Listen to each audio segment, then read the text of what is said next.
歡迎翻嚟點子講同志，我係主持馬天娜啊。咁睇到佢標題咧，就會知道今集咧就係去揾一啲訪問機構嘅時候啦。咁呢個機構咧喺我合作嘅 Pride Lab 其實幾常會互動得到嘅。咁佢就係東華三院同一線啦，咁直接就開門見山同大家講啦。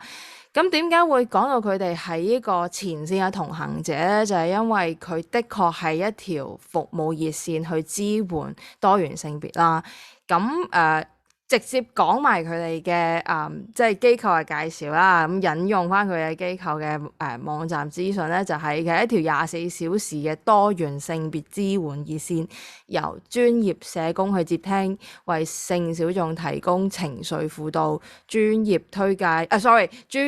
介、小組活動同埋跟進熱線嘅服務嘅。咁呢度咧就 highlight 啦。如果你或者身邊嘅親朋戚友有呢個性傾向或者係性別認同嘅疑惑，或者係有伴侶嘅關係問題咧，咁咪可以撥打呢個電話嘅，係啦。咁電話號碼我等陣俾兩位嘉賓自己講翻啦嚇。咁我呢個直接 quotation 就講完啦。咁我今次呢一個嘅分享咧，主要就係圍繞翻佢講嘅服務啦，即係情緒輔導啊、專業嘅轉介啊、小組活動咁樣去，即係俾大家更加認識下其實熱線背後嘅人佢哋係有啲咩經歷，同埋即係對於香港嘅性小眾去打電話嚟係通常遇到啲咩狀況，都可以俾大家有多一個了解啦。咁我先介紹第一位嘅嘉賓先，我介紹下 Cleo 先啦。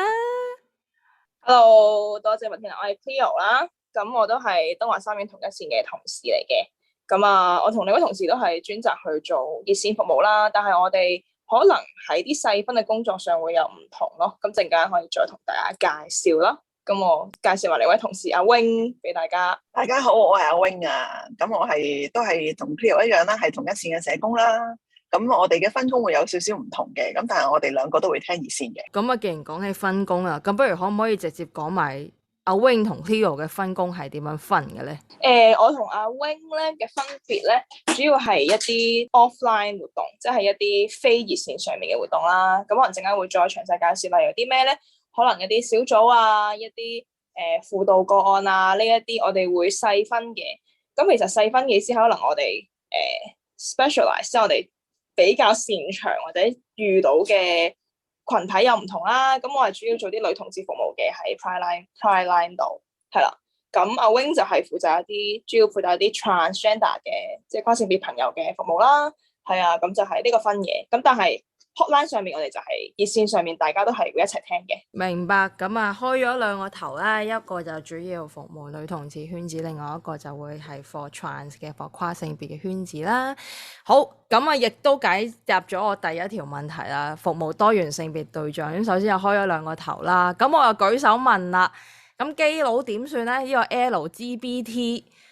咁有冇人聽㗎？明唔明㗎？明 member 嘅需要㗎？咁呢方面都放心啦，因為我哋同事就唔止得我同阿 Wing 嘅，我哋兩個都唔會聽到一條24小時線嘅，大家放心。咁所以咧，我哋都有唔同同事去當值啦，咁所以我哋都有同事係熟悉男同志嘅社群嘅，係啦，咁所以唔需要擔心，我哋都有男仔有女仔嘅同事幫手。凸顯我哋年齡代溝嘅一個問題，就係咧，其實我發現有好多人其實已經唔中意打電話啦。咁我自問其實自己都開始唔係好中意打電話。咁我嘅問題係通常同一線服務嘅對象嘅年齡層係幾闊㗎？咁我哋頭先講到服務對象啦，咁其實除咗 LGBT+ 嘅朋友咧，其實佢哋嘅家人甚至朋友，如果佢哋係因為有家人係有呢一個 LGBT+ 嘅情況，然後因為咁而有困擾，我哋都係支援嘅，係啊，咁所以就再闊啲呢個版圖。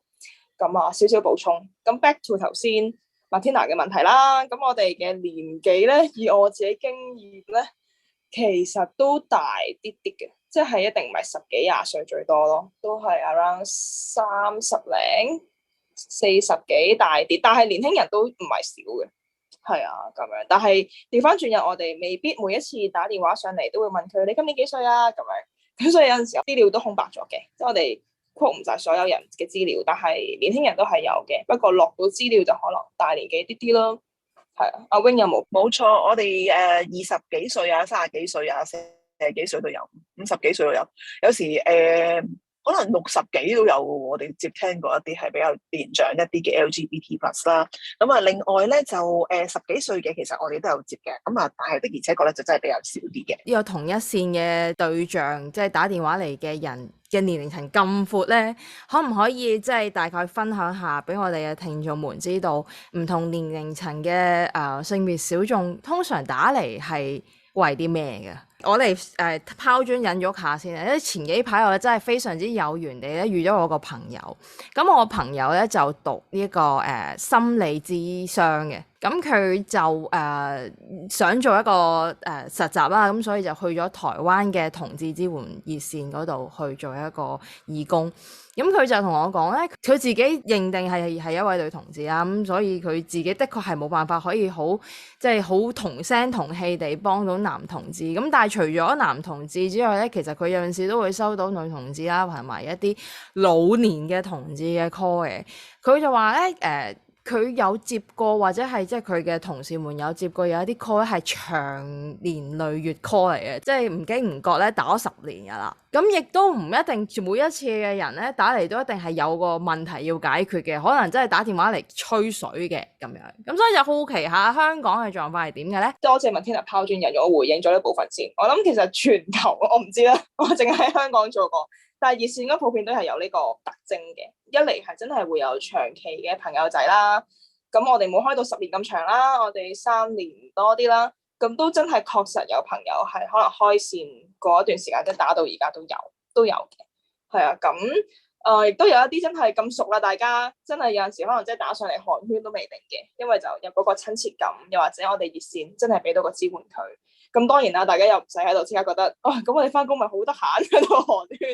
咁咧，我哋都真係會視乎情況，都讓翻對方知道，可能我哋講真係好短時間寒暄一陣就都差唔多啦。我哋熱線嘅用途都真係 support 翻啲可能危急啲嘅朋友啊，或者真係呢一刻有需要嘅朋友，佢都明嘅，佢都明，可能真係幾分，即係5分鐘 around，即係唔係咁長時間，但係都真係會有啲即係都好愛錫我哋熱線嘅朋友啦，咁樣。咁頭先 Matina 都講到關於我哋唔同年紀嘅朋友打嚟為乜啦，咁我成日講少少啦，陣間俾阿冰再補充。我講年輕啲個班啦，真係好年輕個班咧，其實10幾20歲咧，其實不外乎出櫃同埋感情問題，係啦，都概括咗啦咁樣。咁當然出櫃有包性傾向或者性別認同啦，咁佢哋有啲真係好後生，可能真係10幾歲咁。我諗知識上面嘅提供啊，或者即係讓佢哋知道有人係明佢哋同支持佢哋好重要咯，係啦。咁呢個就係年輕人嘅煩惱啦，跟住就拍拖啦。無論係因為中意咗一個直嘅人啦，中意咗個冇結果嘅人啦，關於前度啦，同現任啦，即係等等啦嘅係啦關係問題都有。咁陣間可以再去傾，係啦。又俾阿冰補充下，如果年紀大啲嘅朋友有啲咩煩惱咧，有陣時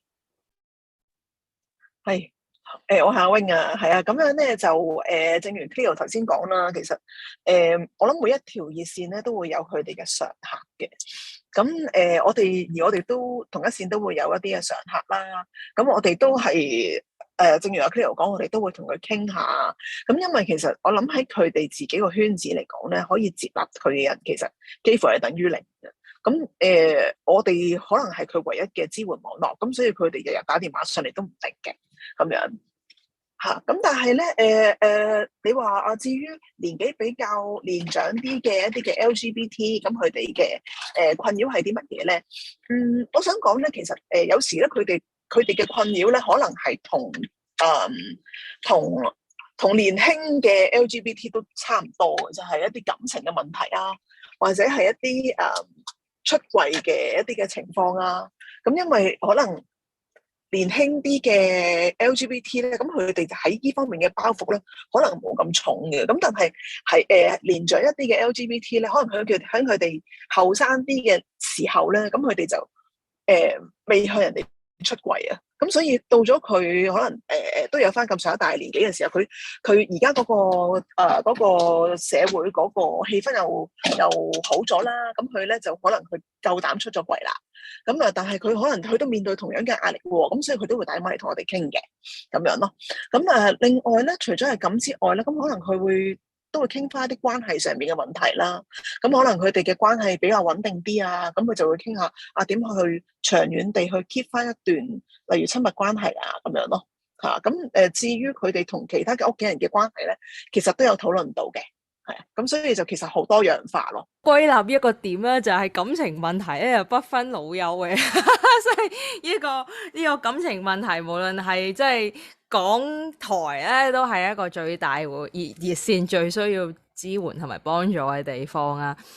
都幾有趣嘅，因為咧我知道其他嘅一啲地方咧，好常都係以呢個同志啊，或者係呢個性別小眾咧嘅感情關係咧，定係好顛簸啦，好難過啦，或者係好難先可以活出自己快樂嘅感情啊咁樣。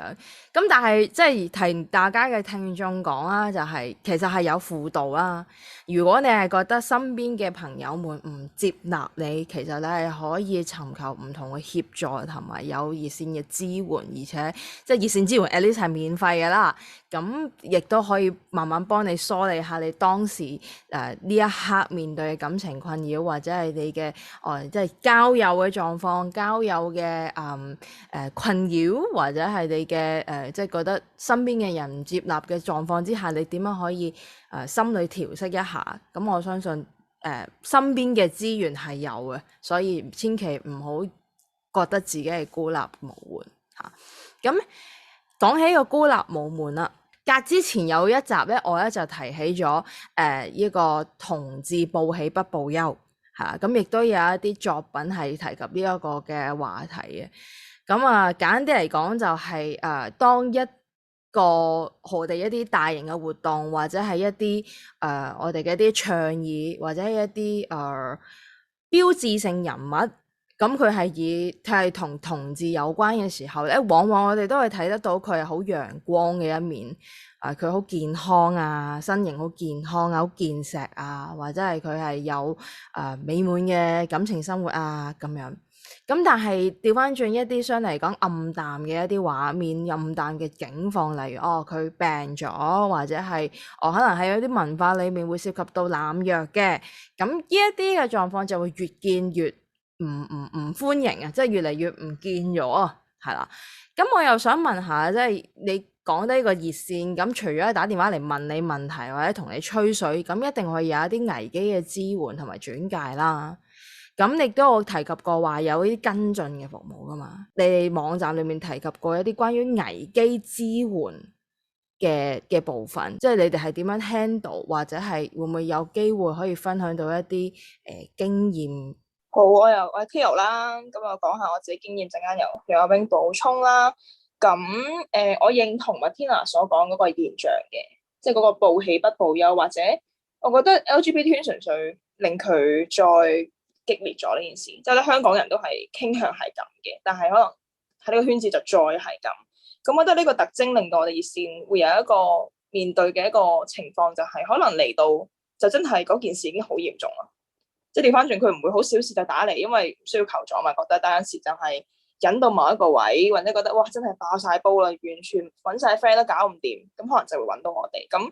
我諗真係好普遍，大家可能諗翻自己遇到問題嘅時候，可能真係好正常。有得香港嗰個求助模式係咁，係啊。咁所以我哋會真係遇到啲咩所謂危機咧？咁我又分享啲可能即係關於親密關係暴力嘅情況啦。咁個 term 好似好專業，其實我自己嚟講就係伴侶之間有嗌霎，嚴重啲真係可能有打起上嚟，或者甚至一啲危急情況。咁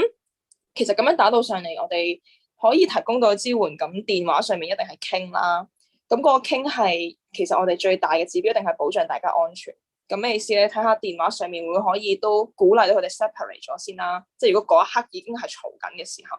係啊，咁 separate 得咁即係。調翻轉，大家肯去冷靜，易傾好多啦。即係分開去傾，或者去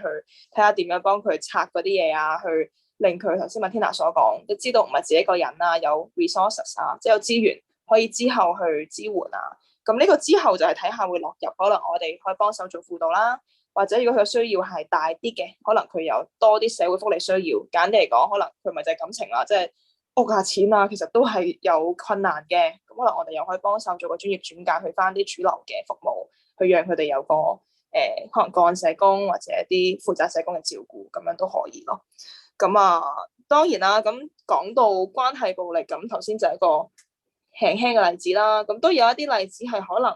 唔會咁輕易就可以妥協到或者傾得到嘅。咁可能自己啲嚟講，佢嗰刻可能需要另一個地方去住。係啊，咁我哋都有試過去轉介一啲庇護宿舍啦，即係讓佢可以逃離一個即係家暴嘅情況啦，即係最直接嘅危機處理。係啊，咁大致我想分享嘅係咁啦，又讓阿 Wing 可能講下一啲會有啲跨性別個案啊，或者點樣？你咁樣講咧，我令我諗翻起我哋有啲嘅，即係有啲嘅情況啦。例如係佢哋其實佢本身其實都接受唔到自己嘅身份咯。咁啊，因為接受唔到自己嘅身份啦，咁佢有諗有一啲嘅自殺嘅諗法啊，同埋有啲輕生嘅念頭啊咁樣。咁我哋都會係喺個熱線入邊咧，都會同佢做一啲嘅危機評估啦。咁如果佢都真係個情況係好緊急嘅話咧，其實我哋都曾經試過咧，係即係報警啊。去幫佢，即係等佢可以冇咗嗰個即時嘅危險咯。因為佢如果佢想傷害自己嘅話，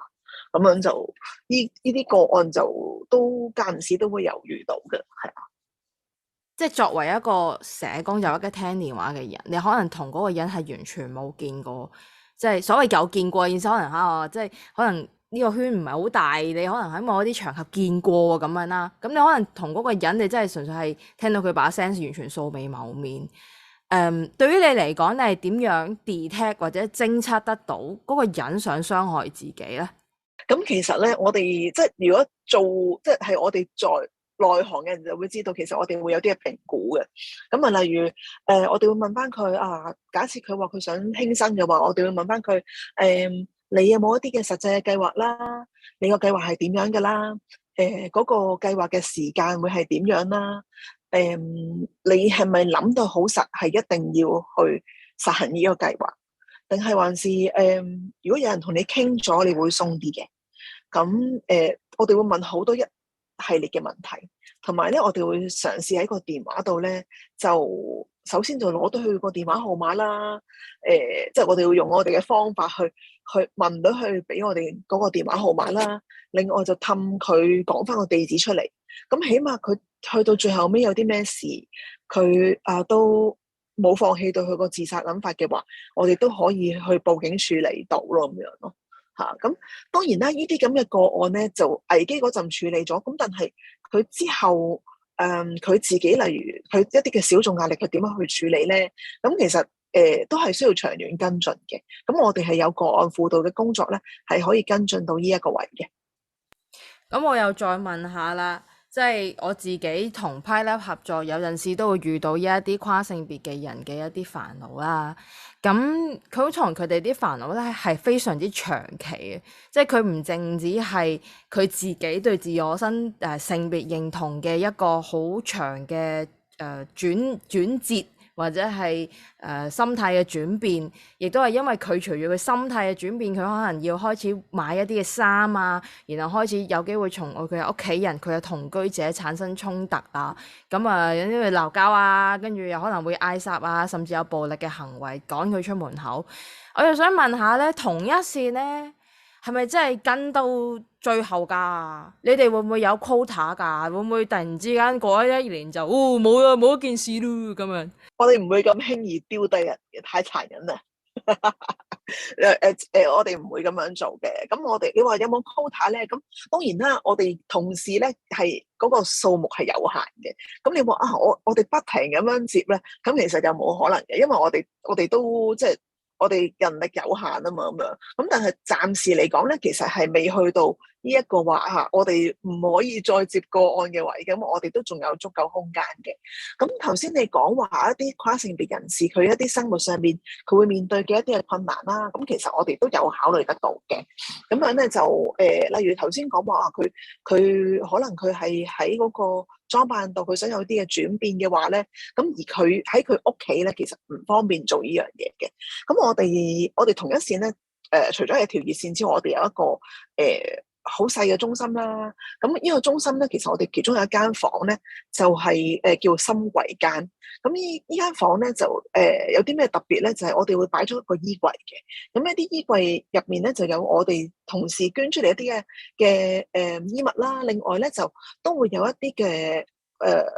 位置可以俾我哋嘅 client 咧擺放佢一啲嘅衣物嘅。因為都知道，如果佢擺喺屋企嘅話，有機會會俾屋企偷，唔係偷，係俾屋企整爛啦，或者掉啦咁樣。咁佢哋冇呢個空間去放衣物嘅話咧，咁我哋就俾一個空間佢。另外咧就係佢，如果佢冇一個空間可以俾自己扮靚或者係做轉變嘅話咧，咁其實我哋嗰個房咧都可以俾到一個空間俾佢做佢想做嘅嘢咁樣咯，嚇。呢個係一個新嘅資訊啊！感謝 Wing 分享俾我知，我覺得呢一件事係對於好多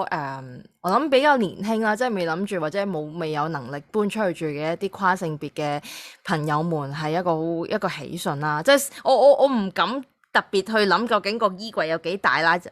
但係我覺得有呢個咁樣嘅 offer 係一件好令人即係暖心嘅一件事嚟，因為我係有聽過有其實唔一定係跨性別，可能係一個 drag queen，佢嘅可能平時日間或者係基本上佢嘅生活佢都係同佢嗰個性別氣質係相符，但係佢的確係有一啲同佢性別氣質係唔同嘅，可能買條裙啊，或者係一啲好豪華嘅一啲裝扮，咁佢屋企人就會好有意見，咁佢亦都係要喺外面租一個倉去放呢啲衫咁樣咯。我覺得對於即係性別小眾嚟講，可能嗰一絲嘅希望係放咗喺個衣櫃裏面，咁亦都感謝同一時分享咗呢一個服務俾呢一班嘅跨性別嘅朋友仔啦。我又頭先聽到你哋話即係會轉介或者係會聯絡到一啲其他部門嘅社工，亦都可以安排到呢個危機避靜嘅住宿啦。其實打得電話嚟嘅人咧，佢哋會去到幾 urgent 啊？即係我想知道呢個問題嘅原因係因為我想俾即係聽眾們去知道，其實所謂嘅報喜不報憂，我哋可能忽略咗嘅嗰面就係有一啲嘅年輕嘅或者係相對嚟講資源冇咁多嘅性別小眾們，佢哋會經歷啲乜嘢，而我哋需要更加多嘅資源去支援佢哋。我係 Cleo 啦，我又講下其實真係幾危機到，即係都有，因為我補充翻頭先有 Wing 嗰個情況啦，即係關於自殺嗰個情況，即係頭先一路驚一路聽，大家一路聽，可能又會心驚膽跳啊，哇會搞到咁啊，或者可能好多想像啦，咁我再補充多啲，因為我又調翻轉，我有個擔心，可能大家又唔知，有啲朋友可能會覺得，社工都係報警 X 咁樣，就覺得成日報，咁係咪咁咧？我咪日日都報警喺度，咁梗係唔係啦？同埋阿 Wing 其實都好好，佢講得好詳細。其實我哋嗰個評估係其實調翻轉，真係有 caller，真係有客人係，其實嗰刻佢就做緊嗰件事噶啦，即係嗰個危機係去到咁咯。所以其實點解我哋會諗到去報警嗰個情況，或者去其實真係揾啲外在人，因為我哋喺度隔住電話，我哋揾唔到佢噶嘛，即係去幫手望一望，喂，或者真係個保安係咪？即係我哋用盡方法嚟睇下呢個朋友係點，係真係去到咁係有。咁如果調翻轉唔係嘅，其實佢前面係一啲情緒啊，一啲唔開心嘅狀況啊，其實未去到咁咧，其實我哋都唔會輕易去報案或者去點樣，即係我哋都係一個互動嚟嘅，所以大家唔使擔心話，我咪打上嚟就會好大件事咧，即係千祈唔好咁啦，即係希望大家係啦，就唔好咁樣諗，係啦，都係打上嚟傾偈冇嘢嘅。咁第二樣頭先我補充回應翻就係關於有幾危急啦，或者幾多啦，都真係有朋友可能就係俾人趕出門口咯，嗰刻就係啦，跟住打嚟。咁我諗都好定唔好，可能我哋有3年啦，即係大家可能真係透過唔同嘅地方知道，其實可能可以有個地方可以責備，所以先識打嚟，有機會係咁嘅，係啦，咁都係好事啦。即係謝謝之前任何機構或者所有人幫手去介紹我哋服務啦，係啊。都有啦，即係趕出門口啦，或者真係嗰刻啱啱嗰個衝突好激烈嘅，係啦，咁就覺得自己翻唔到屋企啦，咁有可能會打你，亦都有。咁所以可以去到咁危急都有咯，亦都真係可能打緊咯，跟住打到嚟，跟住你係聽到個電話係唔係得一把聲嘅，係嗌緊交嘅都有，係啊，咁所以真係一個 mystery box 成日即係嗰個驚神秘盒啊！你一 pick 個電話，你真係唔知對面係點嘅，係啊，咁樣咯，咁啊，我即刻要 hard sell 你哋電話幾多號？係我哋同一線係22175959啊！好啊，有冇限幾多條線㗎？我哋會努力聽電話。最緊要係聽唔到嘅話，記住要留言，我哋一定會覆嘅。咁係咯，因為都真係未必入到線有陣時，咁就安排留言，我哋會覆翻你電話。咁啊，緩和下啲情緒，唔好成日講話啲咁緊急嘅嘢，因為同志有啲緊急，有啲唔緊急噶嘛。好啦，我哋講下唔緊急嘅狀況。咁啊，伴侶關係啊，或者係對於性別認同、性傾向嘅疑惑啊。咁你都有講過有人打電話嚟吹水，或者同你分享啊自己內心近排經歷過啲乜嘢事情啊，或者同佢嘅伴侶發生啲咩事，可唔可以分享下有一啲你聽咗電話好驚訝，然後發現竟然呢個圈子係會發生咁樣嘅文化，或者發生咁樣嘅現象嘅咧？係啦，即係嗰種現象可能係連自己人連同志們都未必知嘅。你哋有冇聽過咧？咁我都係突然間 pop 一個，突然間有一個新嘅例子，就係諗起有一啲，我諗我哋圈子裏面再次文化啲嘅嘢咯。係啊，真係可能因為都係啱啱呢一段時間嘅事，我接到個電話就係講可能一啲 BDSM 嘅嘢啊咁樣。咁當然佢打嚟就唔會咁直接，我要傾啲 BDSM 嘅嘢啫，唔係咁樣啦。係啦，咁但係可能佢言談之間隱約，你就會聽到，咦，其實佢係咪想講一啲佢係比較 submissive 啊，或者佢嘅性唔係咁主流啊，然後佢覺得好孤單，或者佢覺得唔知點樣揾到朋友，或者甚至有啲朋友係佢打嚟，佢伴侶可能唔知嘅，但其實佢有某一啲嘅性喜好，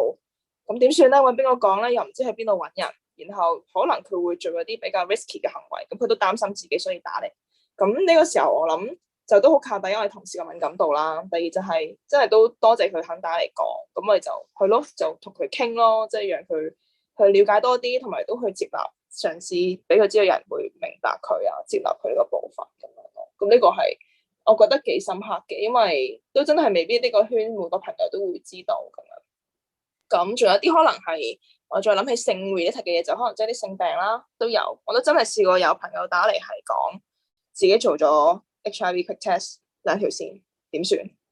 咁樣，好直接嘅。咁當然我哋都會同佢講翻啦，即係真 HIV，希望又插入個小知識先，大家記住穩定食藥就冇事噶啦，係好係輕鬆嘅。而家阿咪輕鬆係醫療上面係好支援到嘅，所以大家唔知我真係可以去問多啲，係都想支援翻大家呢個部分。好，咁啊係咯，所以呢啲我哋都會去答啦，會去講啦，咁亦都讓佢真係安心啲咯。因為可能佢唔係好認識啲知識嘅時候，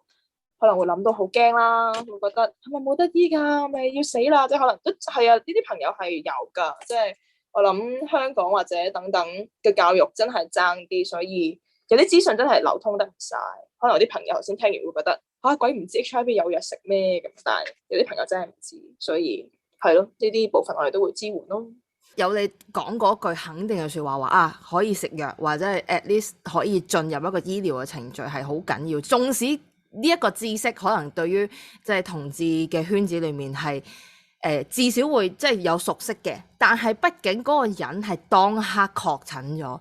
你試諗下，你確診自己有 COVID， 你都會覺得自己唔知病咗幾耐㗎啦。你都係要人哋話俾你聽你可以食特效藥，或者你要隔離，或者飲多啲水，即係有一個肯定嘅説話話俾你聽you will be okay。咁你就會慢慢即係嗰個理智翻嚟啊，即係翻嚟係我應該要點做，我下一步應該要點做咁樣。我覺得呢一個就係輔導最重要嘅一個角色啦，係啦。講起呢個 HIV， 我都係即係 recall 翻之前朋友同我講嗰位台灣接同志熱線嗰個朋友咧，佢哋都接有一啲HIV 相關嘅問題嘅，但係佢哋咧就比較搞笑嘅，佢就好似咧講咗一篇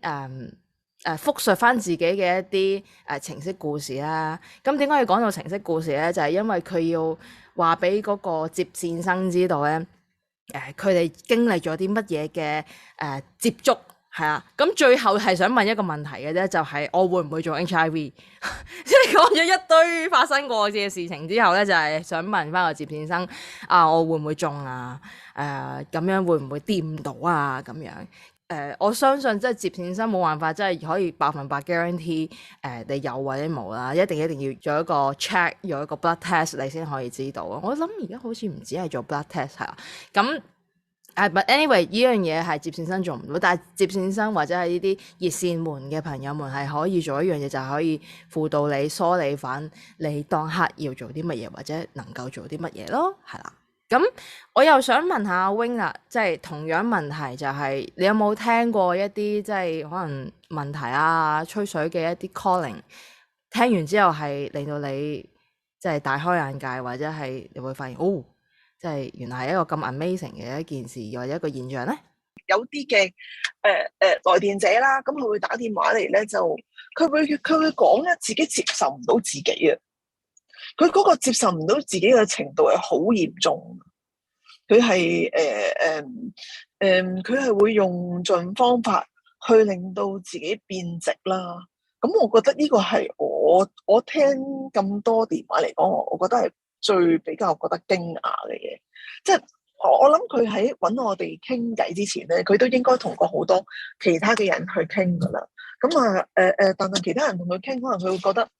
你哋傾完都係你哋話冇問題啫，但係其實我都覺得自己係有問題嘅咁樣。咁跟住就我諗我哋要陪伴佢去感受嗰段不安咧，其實都好 feel 到佢嗰個壓力啊。係啊，咁但係你話佢同我哋傾完之後係咪有好大嘅轉變咧？咁我諗暫時係未有嘅。咁但係起碼佢都都可以感到有人陪住佢啊，聆聽佢嘅唔開心啊，我諗都幫到佢一啲啲嘅，係啊。但係佢嗰個接受唔到自己嗰樣嘢，就真係我真係好少見係咁樣咯嚇。你可唔可以講多少少呢一種嘅接受唔到自己？佢係有幾接受唔到？即係佢用啲咩字眼去描述過自己？你記唔記得啊？佢話例如佢信嘅宗教嘅入邊嘅一啲嘅主張，佢咁樣做係錯啦，咁係唔正常啦。仲有佢講過佢好想同異性拍拖。係啦，佢好想同異性拍拖。咁但係佢喜歡唔到異性嘅咁樣。OK，好，感謝係啊，感謝阿 Wing 去俾多少少嘅資訊。我相信其實佢內心係有經歷咗好大嘅掙扎，即係佢應該係四方八面去揾人去俾一啲意見佢啦。咁咁啱佢又打到嚟呢個同一線，去得到你哋嘅回應咁樣。因為點解我會想問多少少咧？就係近喺 Pride Lab 咧聽聞耳聞一啲求助嘅個案啦。咁求助嘅個案就係家長知道自己嘅小朋友係有同性傾向咁樣，咁佢就真係單刀直入，直接問，即係我個小朋友係同性戀點算咁樣。係啦，咁就一個咁樣嘅 message 掉埋嚟，咁即係對於好多人嚟講，面對呢一種小眾即係好難想像小眾會經歷幾多嘅風浪，或者係幾多嘅社會上面嘅待遇，其實可能對某啲人嚟講係好困惑，或者係好不安嘅，係啦，咁亦都即係感謝呢個同一線有呢條熱線 at least 可以疏解到呢啲人打電話嚟嘅人嘅一啲情緒啦。係啊，我又想即係接住落嚟再想問下，就係一個好現實或者好 technical 嘅一個問題啊。就係我一開始都有問到呢一個有 generation gap 有呢個年齡代溝啊，有好多人都唔打電話嚟啦，或者唔中意打電話啦。咁同一性作為一個聽電話嘅一個平台，嗱咁當然頭先已經有好多嘅分享已經證明咗係有呢個需要，係有人打電話嚟啦。But 我又想問下，有冇啲乜嘢機會可以令到更加多嘅人知道同一線呢？你哋係話有啲 offline 嘅活動㗎嘛？可唔可以講下一啲 offline 嘅活動有啲乜嘢？其實係嘅，因為熱線學話齋，即係未必而家最主流，大家唔係傾電話啦，可能主流啲係用一啲 social media 啦，去 text 啦咁樣。咁所以我哋都會做一啲 offline 嘅實體活動，去吸引啲朋友仔嘅。咁譬如我負責一啲女同志嘅活動啦，咁我哋之前都有舉辦一啲有關親密關係嘅工作坊啦，即係去令白啲講去學下點拍拖啦，一齊係啊，咁女同志好狂想拍拖嘅嘢啦，係啦，咁我哋都有一啲其他嘅聚會啦，咁一啲可能小工作坊啊，即係整啲手作仔都有嘅，啲男同志嘅朋友咁樣咁。我哋都會做一啲 training 啦，係啊，咁當然呢個就唔係話向公眾 LGBT 嘅朋友，咁可能係 for 翻一啲專業人士，係啊，咁可能佢哋就會識介紹我哋，係啊，咁都緊要咯，係啊，咁我講埋跨性別嗰邊啦，係啊，咁跨性別活動佢哋都好好嘅，佢哋都會做一啲可能一啲女聲班啊、化妝班啊呢一啲真係 for 翻社群嘅需要，咁所以係兩邊走嘅，即係可能調翻轉咧 offline 嘅人認識咗我哋啦，咁啊知道原來熱線即係有個信任度啊，因為調翻轉有啲人真係貿然打上嚟，你鬼知邊個聽咩？係啊，咁所以都未必咁信得過，但係如果面對面見咗對個服務有信心啦，咁可能又肯打上嚟，咁亦都有，又或者我哋自己同事們喺實體活動嘅時候見到似乎佢都有啲嘢可以傾下喎，咁都會邀請佢哋打上嚟，咁樣都有咯。咁所以係一個互相嘅平台。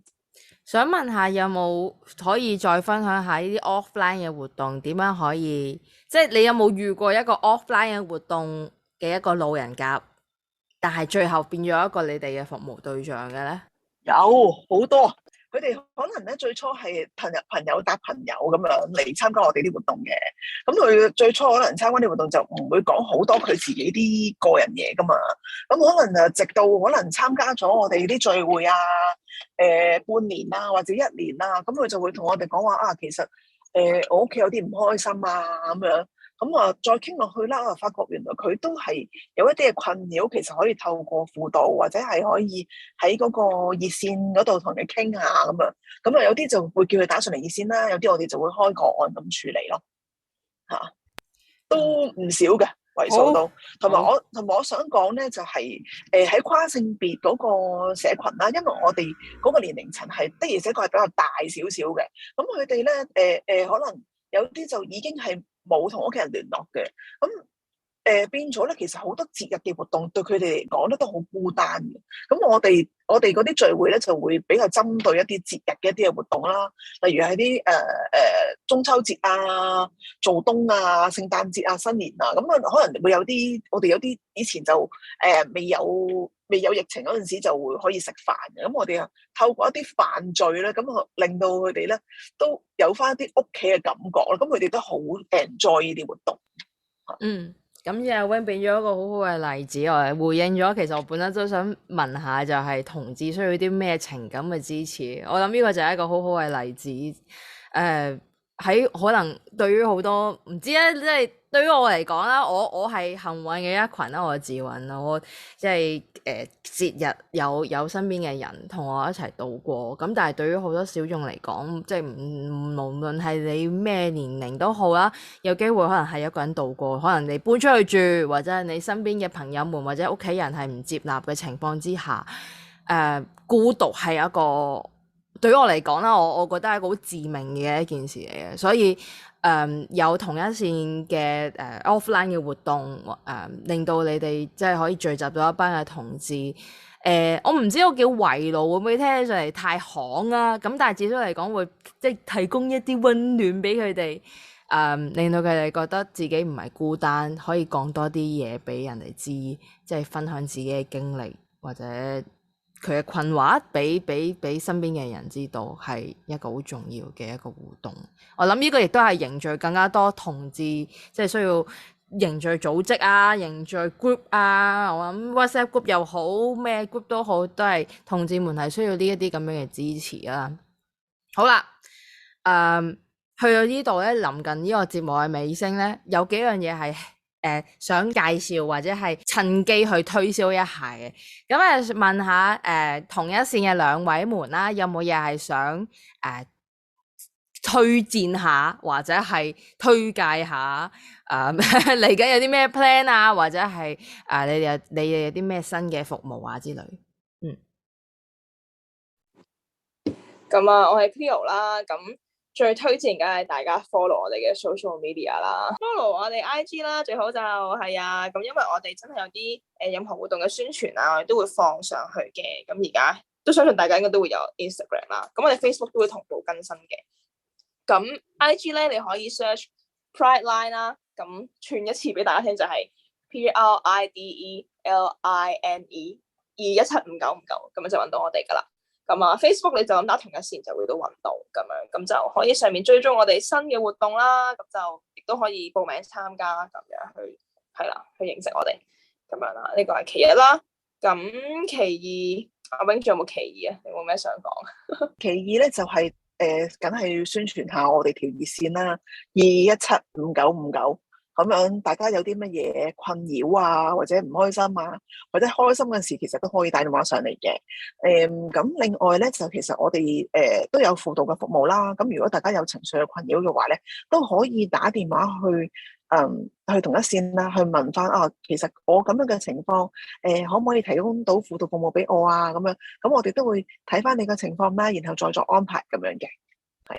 好，感謝有呢個埋尾講多一次電話 number， 實在太好啦，唔使我 push。Cleo 係咪有嘢想講？冇啊，咁樣你望到，係啊，咁我係 Cleo 啦。咁如果我想再去推薦咧，我諗條熱線大家即係袋定落袋咯，可以，因為我諗無論危急情況啦，當然唔希望成日遇到危急情況啦，大家。同埋我覺得有一個係家人呢個部分咯，因為頭先可能前面講到出櫃問題咁。仲有啲部分可能家長未必接納我哋，係啊，咁我諗可以真係，如果家長願意或者點，其實又唔一定要逼佢哋打嚟，但係讓佢知道有 resources 咯，即係備有資源係原來家長都服務到可以傾，因為可能市面唔多去照顧LGBT+ 嘅家長朋友，因為調翻轉我自己個人都好擔心佢哋會 reach 咗其他未必真係咁友善嘅機構，你知家長嘅 networking 好容易就接觸到一啲其實唔係真係咁 friendly 嘅機構，但係個取態可以好唔同。係咁，我哋行 affirmative，即係我哋係行肯定 LGBT 傾向嘅路線。咁我哋同家長，當然我唔係逼家長接受啦，係即係用呢個傾向同家長傾，即係我會，即係我對我哋服務有信心啲咯，比起某一啲機構，所以就係咯，大家都可以待定，即係有啲家長真係有需要咪推薦俾佢咯，都唔一定打嚟，袋落袋先咯，咁樣。咁啊，如果呢度有啲即係可能聽我唔係好耐嘅一啲聽眾們啦，或者係你聽咗好耐都好啦吓。affirmative 呢一個字咧，其實前一兩集都有提及過嘅，就係一個肯定性嘅一種即係處理性別小眾嘅一個方式啦，佢係一個取態啦。咁唔係話佢一定係最好或者係最完美，但係至少呢一個取態對於任何人嚟講，無論係你自己係性別小眾，或者係你性別小眾嘅朋友或者係屋企人都好咧，都係一個選擇嚟嘅，係啦，一個選擇嚟嘅。呢一個方法係以肯定翻嗰個人自己嘅自我認同為主。咁就即係少啲嗰一種你唔應該咁做啊，你要改變啊，你要變翻正常啊，即係呢一種咁樣嘅論調嚇。咁對於好多人嚟講，頭先 Cleo 講得好好，就係小眾們可能佢哋有自己嘅同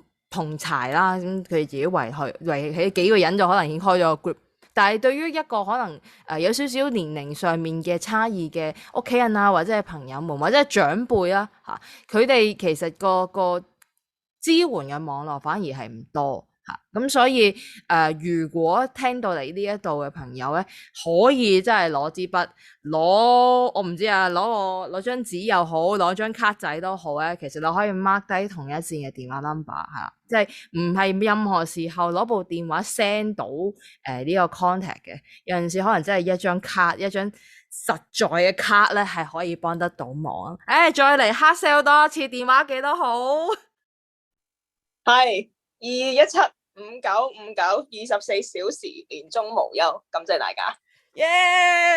太好啦！咁呢一集咧就差唔多去到呢一度啦。咁喺度再次感謝 Cleo 同埋阿 Wing 嘅時間啦。點知講同志係一個以香港同志角度出發嘅 podcast， 希望可以將大家生活裡面嘅性別同埋同志議題，用廣東話嘅聲音同埋文字嘅方式保留同埋流傳嘅。每一集嘅 podcast， 我哋可以製造文字檔俾你，俾唔方便聽聲嘅朋友們咧都可以知道我哋嘅資訊。咁多謝你收聽呢一個節目，而且聽到嚟最後，想收到下一集嘅內容就訂閱我哋啦。咁如果你對於呢一個主題有共鳴，或者你係有你嘅 story 想分享俾我哋知道嘅話咧，歡迎你 DM 我哋Instagram PrideLab HK， 亦都歡迎你喺 Apple Podcast 或者其他嘅聲音平台上面留言，同埋俾你嘅回饋，你嘅支持同埋鼓勵將會係我哋默默耕耘嘅動力嚟嘅。咁今集就講到呢度，感謝兩位，期待下一次同你點止講同志，拜拜。